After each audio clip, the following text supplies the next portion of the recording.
Hello student, आज हम देखेंगे क्लास 12 मैथ का अगला लेक्चर, जिसमें हमने बताया था आपको क्वेश्चन सारणिक का कर रहे हैं हम लोग। तो इसमें क्वेश्चन नंबर 7 आप देख सकते हो, ये equal to 4a square B square C square, ये हमें प्रूव करना है। तो यहाँ पे हम LHS ले लिए हैं। अब इसको हम देखते हैं कि आगे करके गुणधर्म का यूज़ करते रहेंगे। तो मैंने बताया हुआ था कि कॉमन हम कर सकते हैं, चाहे गुणा कर सकते हैं, लेकिन आव्यूह की तरह पूरे अवयवों से नहीं, केवल एक पंक्ति या किसी एक स्तंभ से। तो आप ध्यान से देखो, तो इस पंक्ति में भी ए है, यहाँ भी ए है, यहाँ भी ए है। तो इस पंक्ति से हम चाहें तो ए कॉमन कर सकते हैं, और फिर भी यहाँ पे यदि ए कॉमन करते हैं तो एक ए यहाँ पे बच जाएगा। लेकिन यहाँ भी ए है, यहाँ भी है, मतलब स्तंभ से भी और पंक्ति से भी हम ए कॉमन कर सकते हैं। तो इससे ए कॉमन किया तो ए, इससे ए कॉमन किया तो ए स्क्वायर। ठीक है। उसी तरीके से इस वाले पंक्ति में अब देखो तो बी कॉमन हो जाएगा, और सेकेंड वाले स्तंभ से भी बी कॉमन हो जाएगा तो बी स्क्वायर। थर्ड वाले पंक्ति से सी कॉमन, और थर्ड वाले स्तंभ से सी कॉमन तो सी स्क्वायर। अब जो बचता है उसको लिख देंगे। यहाँ क्या बचा? -1, क्योंकि पूरा ए स्क्वायर कॉमन हो गया है ना। यहाँ क्या बचा? बी, नहीं सॉरी, यहाँ से ए भी कॉमन हो गया है और बी भी कॉमन हो गया है, तो क्या बचा यहाँ भी 1। ठीक है। यहाँ ए कॉमन हो गया है, सी कॉमन हो गया, तो यहाँ क्या बचा? 1। इसी तरीके से यहाँ भी बी और ए कॉमन, यहाँ भी 1, यहाँ -1, यहाँ 1, यहाँ 1, 1 और -1, बस सिंपल। अब इसको चाहो तो आप यहीं पे विस्तार कर सकते हो, और नहीं तो गुणधर्म और लगा सकते हो। तो देखते हैं, ए square B square C square, गुणधर्म हम लगाते हैं। एक गुणधर्म तो कम से कम लगा ही देते हैं। गुणधर्म हम क्या लगाएंगे? R1 equal to R1 plus R2। तो R1 में चेंजिंग करना है हमें, R1 और R2 को जोड़ करके। अब देखो, इसको जोड़ना है, तो इसको जोड़ेंगे तो यहाँ क्या मिलेगा? 0। इसको जोड़ेंगे तो यहाँ क्या मिलेगा? 0। इसको 1 1 2। ठीक है। उसी तरीके से एक और हम चाहें तो कर सकते हैं, R2 equal to R2 plus R3। ठीक, तो R2 को तो 1 1 मिलाया तो 2, इसको किया तो 0, इसको किया तो 0, R3 तो भाई बच गया, इसको मैंने नोट कर लिया। बस अब सिंपल हो गया। अब विस्तार करना आसान है, क्योंकि 0 आ गया मैक्सिमम ना। तो यहाँ से यदि मैं इधर चलूँ तो प्लस माइनस प्लस, तो ये 0 वाला तो ख़त्म कर दिया, तो बचा क्या? 2। अब जब हम 2 लेंगे तो इसको ढकेंगे और ऊपर वाले को ढकेंगे, तो क्या मिलेगा? 2 1 0 1। तो यहाँ पे मिला हमें 2 1 0 1। तो यहाँ हो गया ए स्क्वायर। अब देखिए, ए square B square C square into 2, और यहाँ पे 2 1 2, और यहाँ पे 0, सब मिला के हो गया 4a square B square C square equal to RHS। अब देख सकते हो, बहुत ही ईजी क्वेश्चन, आपको अच्छे से समझ में आ गया होगा।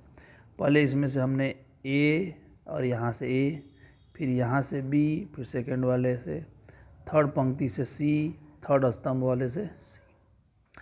तो ये कॉमन किया तो ए square B square C square common हो गया।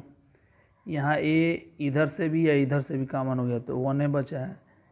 इस वाले में a भी कॉमन हो गया है, b भी कॉमन हो गया है, तो इसलिए 1 यहाँ भी बचा, मतलब हर जगह 1 बचा, तो ये हमने लिख दिया।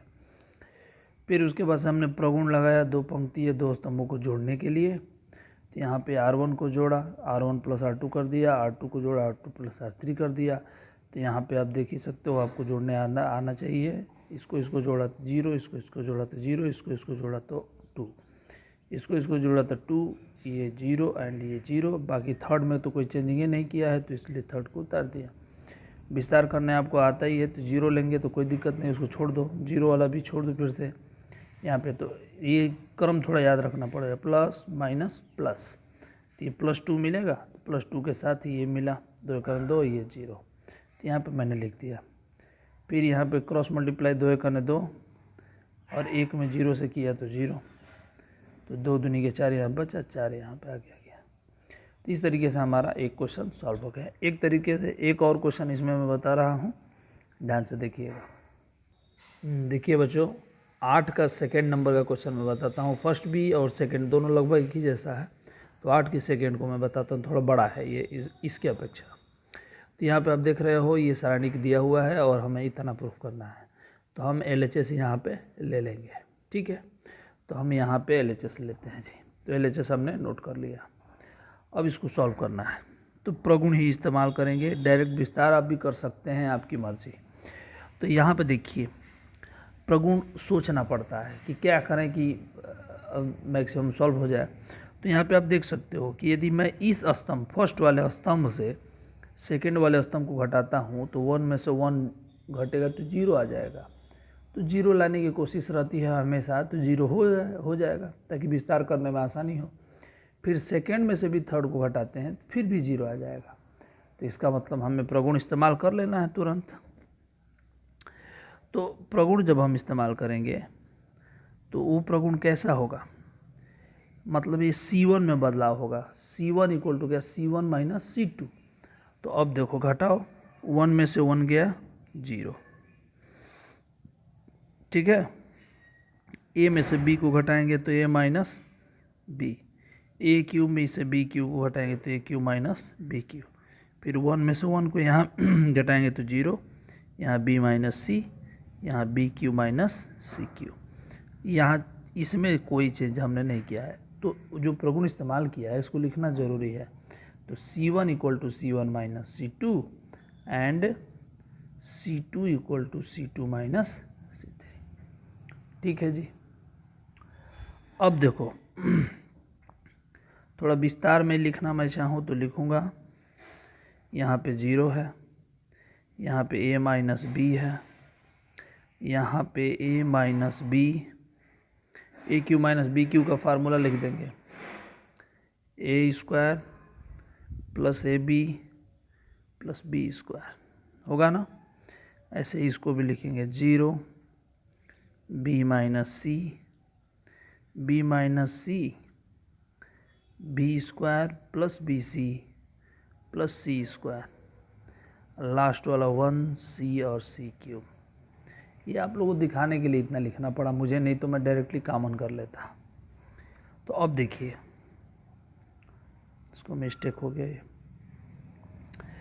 यहाँ से इस फर्स्ट वाले में हम देखें 0 में से तो कुछ भी कॉमन किया जा सकता है, ये बात आपको मालूम होना चाहिए। हाँ, अब यहाँ पे A माइनस बी इसमें भी है, A माइनस मतलब फर्स्ट स्तंभ में A माइनस बी है तो हम A माइनस बी को कॉमन कर लेंगे। सेकेंड स्तंभ में B माइनस C है तो हम इसको भी कॉमन कर लेंगे।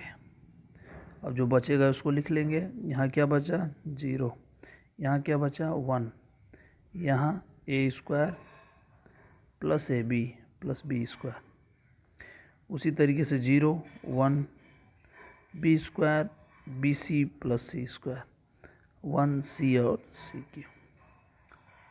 अब आपको कुछ भी नहीं करना है, विस्तार के अलावा कोई चारा नहीं है, क्योंकि यहाँ पे आप देख सकते हो ऐसे घटाओगे इधर उधर करोगे तो बढ़ता ही जाएगा।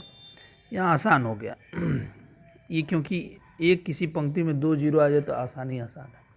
तब हमें विस्तार करना है, तो मैं लिख देता हूँ A minus B, B minus C and अब इसमें विस्तार करना था प्लस माइनस प्लस, तो 1 से करने में कोई दिक्कत नहीं है कि नहीं। तो जब हम 1 को लेंगे तो इसको ढकेंगे, ऊपर वाला ढकेंगे तो बचेगा क्या, यही 4 ना। तो 4 बचेगा तो इसमें क्या होता है क्रॉस मल्टीप्लाई, इधर से इसमें इधर से इसमें, तो इससे करिए तो 1 से करेंगे तो क्या मिलेगा B square plus BC plus C square. फिर 1 से करेंगे तो यही मिलेगा, लेकिन माइनस आगे आता है तो minus A square minus AB minus B square. ठीक है, हो गया कंप्लीट। B स्क्वायर से B स्क्वायर कैंसिल, तो A minus B, B minus C, इसको सॉल्व करना है। तो अब आप देख सकते हो यहाँ पे एक एक करके कॉम्बिनेशन हमको बनाना है यहाँ पे। तो इसमें से b कॉमन करें c माइनस ए आएगा ना, तो इसको और इसको एक साथ रख लीजिए, B C minus A B, और इसको एक साथ रखेंगे तो क्या हो जाएगा C square minus A square. ठीक है, अब a minus B, B minus C, अब इसमें से देखिए b कॉमन तो c माइनस ए, और इसको लिख लेंगे c माइनस ए और c प्लस ए, लिख सकते हैं ना, देख सकते हो A square minus B square का फार्मूला, एक में जोड़ेंगे एक में घटाएंगे। अब a minus B, B minus C, और दोनों जगह से c माइनस ए कॉमन कर लेंगे, तो यहाँ क्या बचेगा b, यहाँ क्या बचेगा c प्लस ए, यही तो RHS है, a प्लस बी प्लस सी इसमें लिख सकते हैं। ठीक है, तो आप ध्यान से इस क्वेश्चन को आपने देखा, अच्छे से समझ में आ गया हो गया, बस एक ही बार प्रगुण यहाँ पे हमने इस्तेमाल किया हुआ है और बाकी यहाँ पे विस्तार हमने कर दिया है। तो इस तरीके से और भी क्वेश्चंस हैं, आप देख सकते हो। क्वेश्चन नंबर 9 इस तरीके से है, क्वेश्चन नंबर 10 में भी है, 11 में भी है, इधर भी है। तो कहने का मतलब इसमें जो भी और क्वेश्चंस हैं इसमें से और 2-3 क्वेश्चन मैं बताऊंगा क्योंकि इम्पोर्टेंट है, डायरेक्टली एग्ज़ाम में पूछे जाते हैं इसमें ये क्वेश्चन। ओके, धन्यवाद।